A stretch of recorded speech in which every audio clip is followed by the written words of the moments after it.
നമസ്കാരം.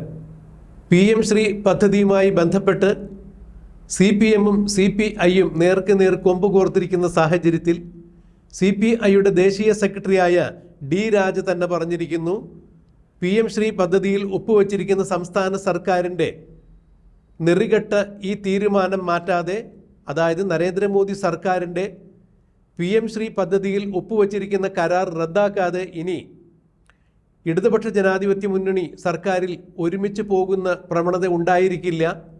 CPI മന്ത്രിമാരാരും തന്നെ നാളെ ചേരുന്ന മന്ത്രിസഭാ യോഗത്തിലടക്കം പങ്കെടുക്കില്ല എന്ന് തന്നെയാണ് D രാജ വ്യക്തമാക്കിയിരിക്കുന്നത്. CPI-യുടെ എക്സിക്യൂട്ടീവ് യോഗം കേരളത്തിൽ ചേർന്നപ്പോഴും CPI-യുടെ കേരളത്തിൻ്റെ സംസ്ഥാന സെക്രട്ടറിയായ ബിനോയ് വിശ്വവും ഇത് തന്നെയാണ് തുറന്നടിച്ചത്. ഇന്നലെ CPI-യുടെ ജനറൽ സെക്രട്ടറിയായ ബിനോയ് വിശ്വവും ബഹുമാനപ്പെട്ട മുഖ്യമന്ത്രിയും കൂടിക്കാഴ്ച നടത്തിയിരുന്നെങ്കിലും സമവായത്തിൽ എത്തിച്ചേരാൻ സാധിച്ചില്ല. CPI-യെ അനുനയിപ്പിച്ച് കൂടെ നിർത്താൻ മുഖ്യമന്ത്രി പിണറായി വിജയനും സാധിച്ചില്ല. അനുരഞ്ജന ചർച്ചകൾ വീണ്ടും തുടങ്ങാം എന്നുള്ള ധാരണയിൽ തന്നെയാണ് മുഖ്യമന്ത്രി പിണറായി വിജയനും ബിനോയ് വിശ്വവും പിരിഞ്ഞത്. എന്നാൽ കേന്ദ്ര സർക്കാരിൻ്റെ വർഗീയ ഫാസിസ്റ്റ് ചിന്താഗതി, കാവ്യവൽക്കരണം കേരളത്തിലെ സ്കൂളുകളിലേക്ക് ഒളിച്ചു കടത്തുന്ന ഹിന്ദുത്വം, ആ അജണ്ട ഒരു കാരണവശാലും സമ്മതിച്ചു കൊടുക്കാൻ പറ്റില്ല. ഇടതുപക്ഷ സർക്കാരിൻ്റെ നയങ്ങൾക്ക് വിരുദ്ധമായ രീതിയിൽ പിണറായി വിജയൻ കേന്ദ്ര സർക്കാരിൻ്റെ വർഗീയ ഫാസിസ്റ്റ് ശക്തികളുടെ ഹിന്ദുസം ഒളിച്ചു കടത്തുന്ന പരിപാടിയിൽ ഒപ്പുവെച്ചിട്ടുണ്ടെങ്കിൽ അതിന് ഞങ്ങൾ ഉത്തരവാദിയല്ല, ഞങ്ങളോട് ആലോചിച്ചിട്ടില്ല.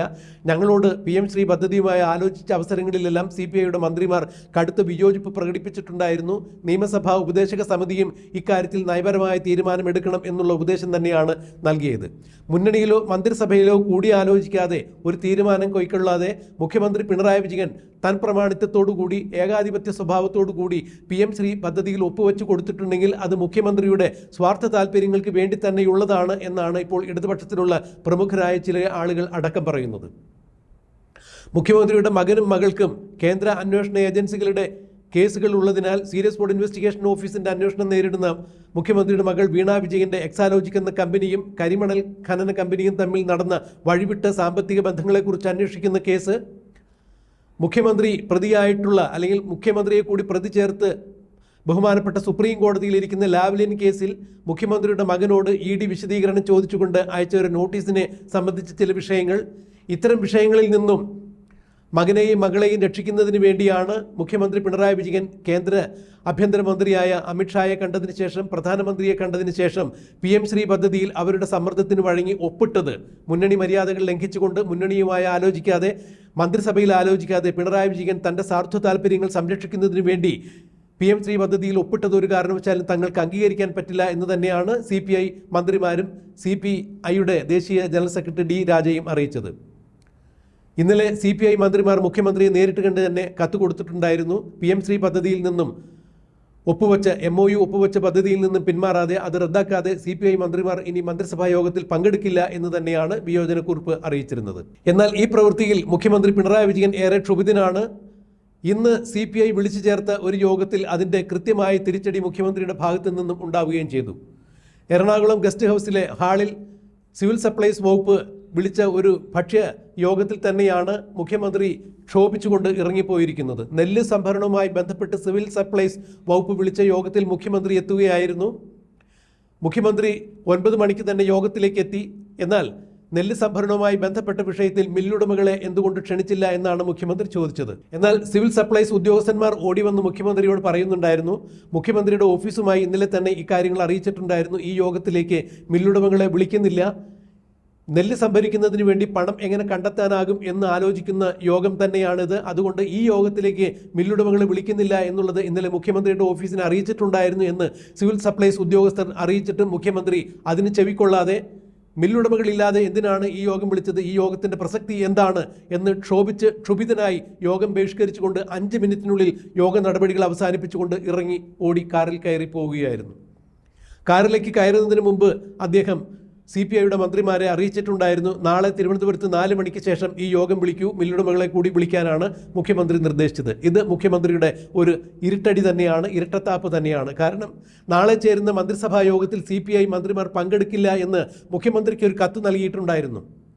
അങ്ങനെയെങ്കിൽ നാളത്തെ മന്ത്രിസഭാ യോഗത്തിന് ശേഷം തന്നെയാണ് സിവിൽ സപ്ലൈസ് ഇന്ന് വിളിച്ച യോഗം മാറ്റിവെച്ചിരിക്കുന്നത്. മില്ലുടമകളെ കൂടി വിളിച്ചിട്ട് നാളെ 4 മണിക്ക് ഈ യോഗം ചേരാം എന്ന് മുഖ്യമന്ത്രി പറയുമ്പോൾ നാളത്തെ മന്ത്രിസഭാ യോഗത്തിൽ CPI മന്ത്രിമാർ എത്തിയില്ല എന്നുണ്ടെങ്കിൽ അപ്പോൾ അവിടെ കാണാം, ഇതിന് തിരിച്ചടി അവിടെ ഉണ്ടാകും എന്ന തരത്തിലുള്ള കൃത്യമായ സൂചന നൽകിക്കൊണ്ട് തന്നെയാണ് മുഖ്യമന്ത്രി ക്ഷുഭിതനായി ചവിട്ടി കൂട്ടി കാറിൽ കയറി കടന്നുപോയത്. എന്നാൽ ഈ ചടങ്ങിലേക്ക് മന്ത്രി ധനകാര്യ വകുപ്പ് മന്ത്രി ബാലഗോപാൽ ഉണ്ടായിരുന്നു, വിദ്യുച്ഛക്തി വകുപ്പ് മന്ത്രി കൃഷ്ണൻകുട്ടി ഉണ്ടായിരുന്നു, ഇതുപോലെ കൃഷി വകുപ്പ് മന്ത്രി ഉണ്ടായിരുന്നു, സിവിൽ സപ്ലൈസ് മന്ത്രി ഉണ്ടായിരുന്നു. ഈ മന്ത്രിമാരെല്ലാം നിൽക്കുമ്പോൾ തന്നെയാണ് മുഖ്യമന്ത്രി നിരവധി IAS ഉദ്യോഗസ്ഥന്മാരുടെ സാന്നിധ്യത്തിൽ തന്നെ ഇതുപോലെ പിണങ്ങിപ്പിരിഞ്ഞ് ഇറങ്ങിപ്പോയത്.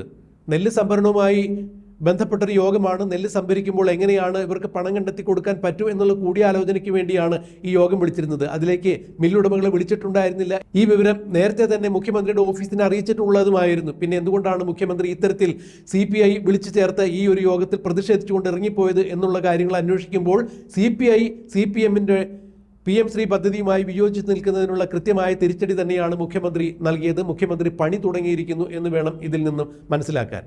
എന്നെ എതിർത്തിട്ട് ആരും അങ്ങനെ ആണുങ്ങളായി നിലനിൽക്കേണ്ട എന്ന ഒരു സന്ദേശം തന്നെയാണ് മുഖ്യമന്ത്രിയുടെ ഈ നടപടിക്രമത്തിലൂടെ വായിച്ചെടുക്കാൻ കഴിയുന്നത് എന്നാണ് കേരളത്തിലെ നിഷ്പക്ഷരായ ഇടതുപക്ഷ ചിന്താഗതിക്കാരും പറയുന്നത്.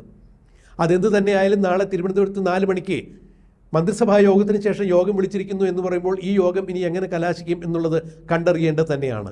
മുഖ്യമന്ത്രി കലിപ്പിൽ തന്നെയാണ്, പണി തുടങ്ങിയിരിക്കുന്നു. എന്തായാലും മുഖ്യമന്ത്രിയുടെ കലിപ്പ് തീർക്കുവാൻ വേണ്ടി CPI മന്ത്രിമാർ യോഗത്തിലെത്തില്ല. PM ശ്രീ പദ്ധതിയിൽ MOU ഒപ്പുവെച്ചിരിക്കുന്നത് റദ്ദ് ചെയ്യാതെ ഒരു കാരണവശാലും CPI ഇനി മന്ത്രിസഭാ യോഗത്തിലേക്ക് ഇല്ല എന്ന് തന്നെ വ്യക്തമാക്കിയിരിക്കുന്നു. മുന്നണി മര്യാദകൾ ലംഘിച്ചുകൊണ്ട് മുഖ്യമന്ത്രി പിണറായി വിജയൻ ഏകാധിപത്യ സ്വഭാവത്തോടു കൂടി ഇങ്ങനെ ഒരു തീരുമാനമെടുത്തതിൻ്റെ പൂർണ്ണ ഉത്തരവാദിത്വം CPMനാണ്, മുഖ്യമന്ത്രിക്കാണ്. അത് തിരുത്താത്തോടത്തോളം കാലം ഇനി LDFലെ യോഗത്തിലേക്ക് ഞങ്ങളില്ല, അല്ല എന്നുണ്ടെങ്കിൽ മന്ത്രിസഭയിലേക്ക് ഇല്ല എന്ന് CPI വ്യക്തമാക്കുമ്പോൾ LDFൽ ഒരു പൊട്ടിത്തെറിയുടെ വക്കിലേക്ക് കാര്യങ്ങൾ നീങ്ങുന്നു. CPI മന്ത്രിമാർ രാജിയിലേക്ക് പോകുന്നു എന്നുള്ളതാണ് മനസ്സിലാക്കാൻ കഴിയുന്നത്. LDF പിളരുന്നു എന്ന് വേണം മനസ്സിലാക്കാൻ. എന്തായാലും കടുത്ത നടപടികളുമായി CPI തൽക്കാലം മുന്നോട്ട് പോകില്ല, മന്ത്രിസഭ യോഗത്തിൽ നിന്ന് വിട്ടുനിൽക്കും എന്ന് തന്നെയാണ് മനസ്സിലാക്കാൻ കഴിയുന്നത്. എന്തായാലും ഇന്ന് മുഖ്യമന്ത്രി ചാടിത്തുള്ളി ക്ഷുഭിതനായി ഇറങ്ങിപ്പോയിരിക്കുന്നു CPI വിളിച്ച യോഗത്തിൽ നിന്നും. നാളെ യോഗം വീണ്ടും വിളിക്കുമ്പോൾ CPI മന്ത്രിമാർ പങ്കെടുക്കാത്ത മന്ത്രിസഭാ യോഗത്തിന് ശേഷം നടക്കുന്ന യോഗത്തിൽ മുഖ്യമന്ത്രി എന്ത് തരത്തിലുള്ള തീരുമാനം കൈക്കൊള്ളും എന്നുള്ളത് നമുക്ക് കണ്ടറിയാം. കാത്തിരിക്കാം.